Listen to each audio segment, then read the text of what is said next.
الکریم اما بعد فاعوذ باللہ من الشیطان الرجیم بسم اللہ الرحمن الرحیم۔ نماز کی مکروہات کے بارے میں حضرت امام بخاری نے، حضرت امام مسلم نے حضرت سیدنا ابو ہریرہ رضی اللہ تعالی عنہ سے روایت کیا ہے کہ حضور نبی اکرم صلی اللہ علیہ وسلم نے ارشاد فرمایا، نماز میں کمر پر ہاتھ رکھنے سے آقا جی نے منع فرمایا۔ نماز میں ایسے کر کے کھڑا ہو جانا، ایسے یہ کمر پر ہاتھ دینا، ٹیک لگانا، یہ حضور نے منع فرمایا۔ شرح سنہ میں ابن عمر رضی اللہ تعالیٰ عنہما سے مروی ہے کہ حضور نبی اکرم صلی اللہ علیہ وسلم فرماتے ہیں، کمر پر نماز میں ہاتھ رکھنا جہنمیوں کی راحت ہے۔ نماز میں کمر پر ہاتھ رکھنا یہ جہنمیوں کی راحت ہے۔ بخاری اور مسلم میں ابو داؤد اور امام نسائی روایت کرتے ہیں کہ ام المؤمنین امی عائشہ صدیقہ طیبہ طاہرہ رضی اللہ تعالیٰ عنہ فرماتی ہیں کہ رسول اللہ صلی اللہ علیہ وسلم نے نماز کے اندر ادھر ادھر دیکھنے سے آپ سے یہ سوال کیا گیا، نماز میں ادھر ادھر دیکھنے کے بارے میں سوال کیا گیا، تو میرے آقا نے ارشاد فرمایا یہ اچک لینا ہے کہ بندے کی نماز میں سے شیطان اچک لے جاتا ہے۔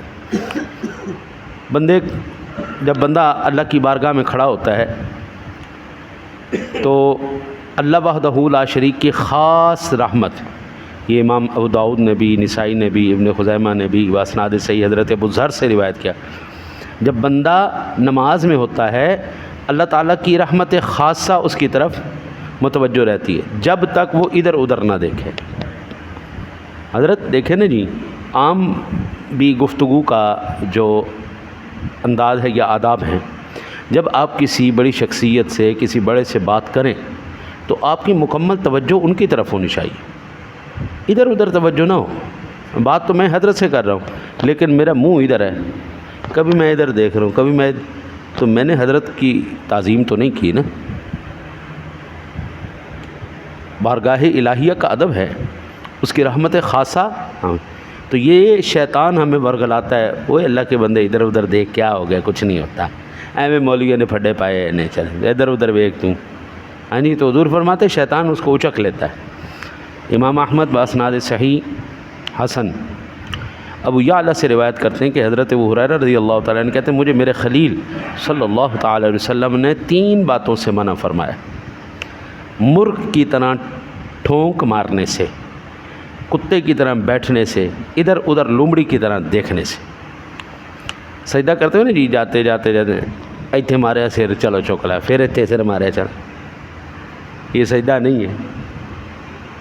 سجدہ آپ کی پیشانی ٹکے، زمین کے اوپر ٹکے، کم از کم 3 تسبیحات تو کہے نا، ہاں جی، وہ جیسے مرغا دانہ چگتا ہے، ٹونگ ٹونگ ٹونگ کیا، تو سجدہ کرنے کے آداب میں نے عرض کیے تھے، پھر بھی ایک سجدہ کرے بندہ، کرنے کے بعد پھر بیٹھے، جب اطمینان ہو جائے پھر دوسرا بیٹھے، دوسرا سجدہ کرے، اللہ کی بارگاہ کا قرب حاصل ہو رہا ہے۔ ہاں جی، ہم نے حدیث پاک پیچھے پڑھی تھی نا کہ آقا جی نے ارشاد فرمایا، بندہ اپنے رب کے سب سے زیادہ قریب سجدے کی حالت میں ہوتا ہے۔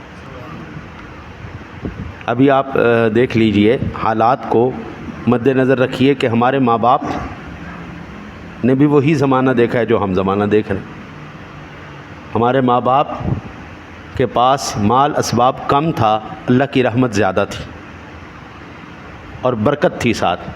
ہمارے پاس مال زیادہ ہے لیکن اللہ کی رحمت اور برکت ہمارے پاس نہیں ہے۔ اس کی وجہ کیا ہے؟ وہ لوگ عبادات کو اپنی خوش نصیبی سمجھ کے اور اپنی سعادت سمجھ کے کیا کرتے تھے، اور ہم لوگ عبادت کو ڈیوٹی سمجھ کے یا عبادت کو مجبوری سمجھ کے کرتے ہیں۔ ورنہ بابو زمانہ انہوں نے بھی وہی دیکھا ہے، زمانہ ہم نے بھی وہی دیکھا ہے، ہاں جی، دیکھنے جی، پچھلے زمانے میں بھی اللہ مالک تھا، آج بھی اللہ ہی مالک ہے۔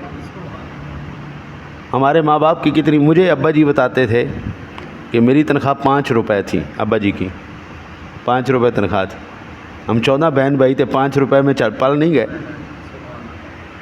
اب کم از کم بھی 15 سے 20 ہزار روپیہ امام کی کم از کم تنخواہ کی بات کر رہا ہوں، 20 ہزار روپیہ وہ شاید انہوں دی ساری زندگی دی کمائی ہوئے اس ٹائم، 5 روپے کیا تھا۔ اور وہ کہتے تھے ہم نے 8 آنے سیر سے گوشت لینا شروع کیا، 8 آنے سیر، پھر 92 ہوا، پھر 1 روپیہ، پھر 1.25 روپے کا چھوٹا گوشت ملتا، اور اب 1700-1800 روپے 2000 روپے پہ جا کے پہنچ گیا۔ اب آپ یہ اندازہ فرما لیں، صرف اور صرف یہ وجوہات ہیں۔ حضور نے فرمایا ٹھونک نہیں مارنی، سجدہ کرو، اطمینان سے کرو، اللہ کا قرب حاصل کرو، قرب ملے گا، برکت آ جائے گی، برکت آ جائے گی، تھوڑی میں بھی اللہ زیادہ عطا فرما دے گا۔ دوسرا، کتے کی طرح بیٹھنے سے، جس طرح وہ کلائیاں بچھا کے بیٹھتا ہے، ہاں جی وہ۔ تیسرا، لومڑی کی طرح ادھر ادھر دیکھنے سے۔ جب آپ اللہ کی بارگاہ میں آ گئے، اللہ کی ذات سے، اس سے بڑی شہنشاہ کائنات کی کون سی ہستی ہے جی؟ اس مالک کے آگے آگے پھر بھی کوئی بندہ ہے؟ کسی اور کی طرف دیکھنے کی ضرورت ہے؟ مالک کے بعد کہیں پر نہیں، بس ختم، اللہ ہی اللہ، بس پھر وہ ذات خود بخود مسائل حل کرے گی۔ میرے آقا نبی اکرم صلی اللہ علیہ وسلم نے ارشاد فرمایا، حضرت امام بزار نے جابر بن عبداللہ سے روایت کیا، فرماتے ہیں کہ میرے آقا کریم علیہ الصلوۃ والسلام، جب آدمی نماز کو کھڑا ہوتا ہے، اللہ تعالیٰ اپنی خاص رحمت کے ساتھ اس کی طرف متوجہ ہوتا ہے۔ جب ہم نماز میں کھڑے ہوتے ہیں، اللہ خاص رحمت کرتا ہے بندے کے اوپر، جب تک وہ ادھر ادھر نہیں دیکھتا، اور فرماتا ہے اے ابن آدم، کس کی طرف التفات کرتا ہے؟ اگر بندہ ادھر ادھر دیکھے نا تو اللہ کہتا ہے کدھر دیکھ رہا ہے بندے، کدھر دیکھ رہا ہے؟ کیا مجھ سے کوئی بہتر مل گیا جس کی طرف تو دیکھ رہا ہے؟ پھر جب دوبارہ التفات کرتا ہے، یعنی دوبارہ ادھر ادھر دیکھتا ہے نماز، ہاں جی، تو پھر اللہ فرماتا ہے وہ بندے کیا ہو گیا، مجھ سے زیادہ کوئی بہتر تجھے مل گیا ہے جس کی طرف توجہ کر رہا ہے؟ پھر تیسری مرتبہ جب بندہ دیکھتا ہے تو پھر اللہ تعالیٰ کہتا ہے اچھا ٹھیک ہے، اس بندے کو میری رحمت کی ضرورت ہی نہیں، اللہ پھر رحمت پھیر لیتا ہے، چل تجھے ضرورت نہیں تو ٹھیک ہے۔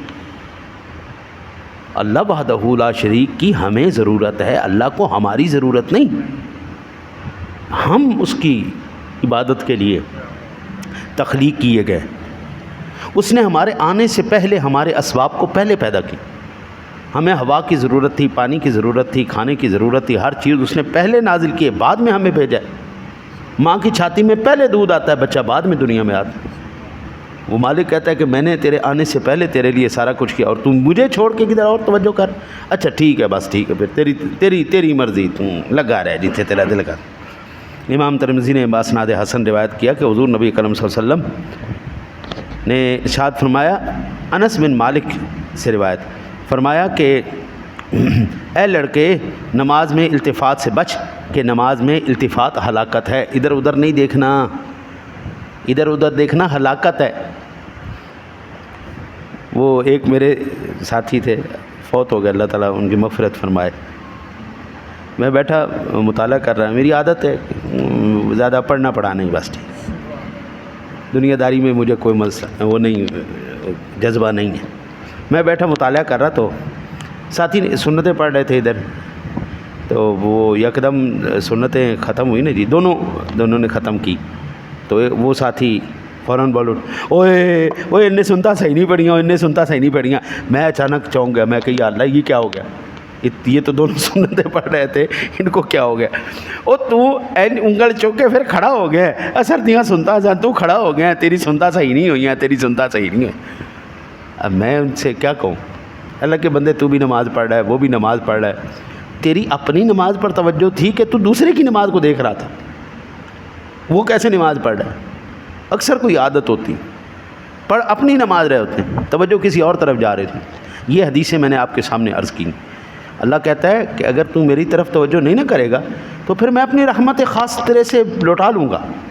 بس یہی چیز ہمارے ماں باپ کو حاصل تھی، ہمیں حاصل نہیں ہے۔ جس دن یہ ہمیں حاصل ہو گئی، زمانہ بھی وہی ہے، دور بھی وہی ہے، رب بھی وہی ہے، چلانے والا نظام بھی وہی ہے، نہیں بدلا۔ یا تو کہیں نا 200 سال پہلے کوئی اور اللہ تھا اور آج کوئی اور اللہ ہے، نہیں، صرف یہ چیزیں جو ہماری اپنی غلطیاں، کوتاہیاں آج ہمارے سامنے آ رہی۔ دعا کرتے ہیں اللہ تعالیٰ سے آپ کو مجھے صحیح حضور کے طریقے کے مطابق نماز پڑھنے کی توفیق عطا فرمائے۔